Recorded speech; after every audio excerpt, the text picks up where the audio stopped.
Greetings adventurers, in this how-to video we are painting our water features O2 design, and then we're going to show you how to add water effects the Mystic Realm way. After printing out the file, this piece is very easy to clean. You're going to look for any webs left behind by the 3D printer nozzle and remove the brim if you used one. Before we start, let's talk about brush choices. We have used a wide range of brushes from inexpensive to expensive. Here's a very inexpensive brush from a big box store which works fine. Here's a Dwarven Forge Pokorny brush, which also works fine. And here's an expensive Winsor Newton brush, which works fine as well. We're going to go ahead and paint with our tired old Winsor, but you can use anything, maybe even a Q-tip. You're going to want to use Earthstone, Cardboard, Cavern Dry Brush, and Olive Dry Brush. Once we're done with the dry side, we'll talk about the colors we use for the water. So let's start with Earthstone. You're going to want to target paint the small pebbles, the rocks, and sometimes we even paint around the rim of the pool or the bowls. And now let's move on to Cardboard.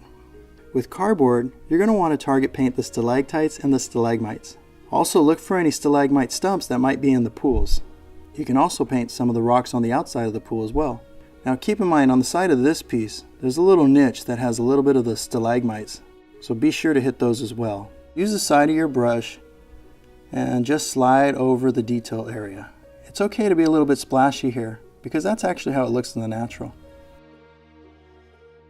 And now for Cavern Dry Brush. This is the fun part. It's best to target the piece in the area that does not have any earthstone or cardboard paint. Once the brush starts to dry out even more, then you can go back and hit the areas with earthstone and cardboard. This way you're not covering up your previous work and the piece will have a multitude of colors. Also, it's okay if your paint gets inside the pool area, because you're going to paint over that with the green anyways. And now to Olive Dry Brush. For this color, you're going to want to use a very dry brush technique. Lightly go over the whole piece. That includes the rocks, the dirt edges, and the stalagmites. Here are the colors we use for the waters. You're going to want to use a mix of deep water green, shallow water seaweed green, and moss green. For this piece, we're going to use two of the three colors. First, let's start off with the shallow water seaweed green. Go around the stalagmites and some of the rocks in the deepest parts of the pool. If you get green on the stalagmites or the rocks, you can come back through and clean it up by adding cardboard at a later point. Most of the time when we get green on the base of a stalagmite or the rocks, we don't worry about it much, because when you add in the water effects, it's not noticeable. Now let's add some moss green.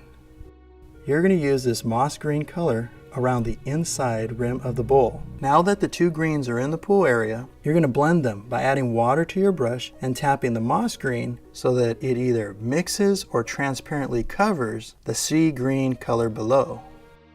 Let's talk about creating water effects the Mystic Realm way. We have tried many different types of water effect techniques, from hobby realistic water effects to clear silicone. For us, both of them have a common shortcoming. When you set something on top of the water effect for a long period of time, whatever you set on top of the water slowly sinks into the water. So we came up with the idea of using Tabletop Epoxy. This is the stuff they use for restaurant tables and bar tables, so you know it's going to be strong.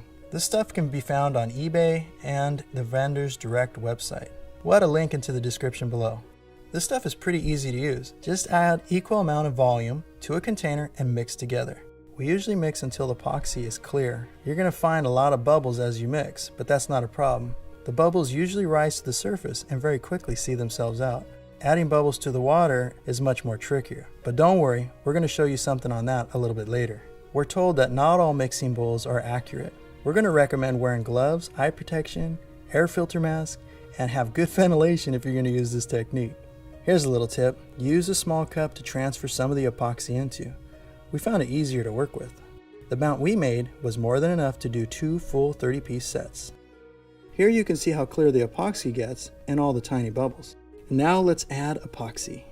Take your popsicle stick, or whatever you use to stir, and dip it into the epoxy. Now drizzle the epoxy into the pool, bowl, or spout area of your piece. If epoxy gets outside of the bowl, it's not a problem. Just lightly wipe it off so it doesn't run underneath the piece. Keep in mind that liquid and moisture are around the pools in the natural, so this is a desired effect in our opinion, so don't let it bother you too much. Here's another technique for adding the water.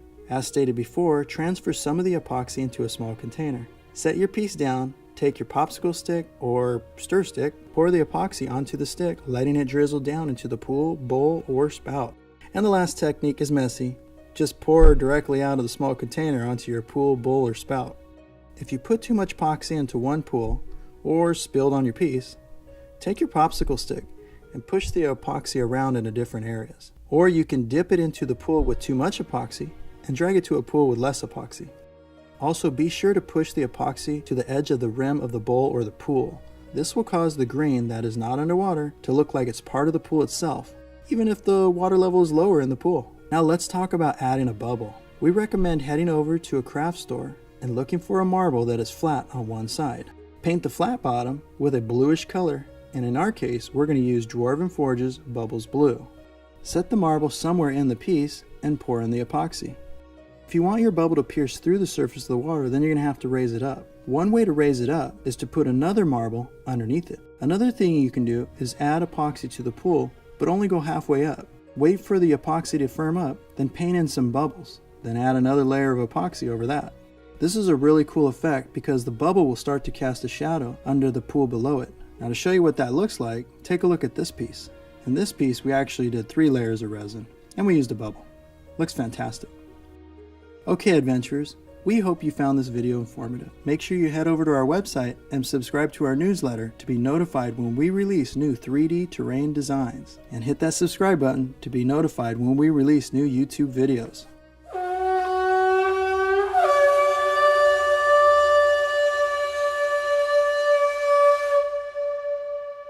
We wish you good fortune on the adventures to come.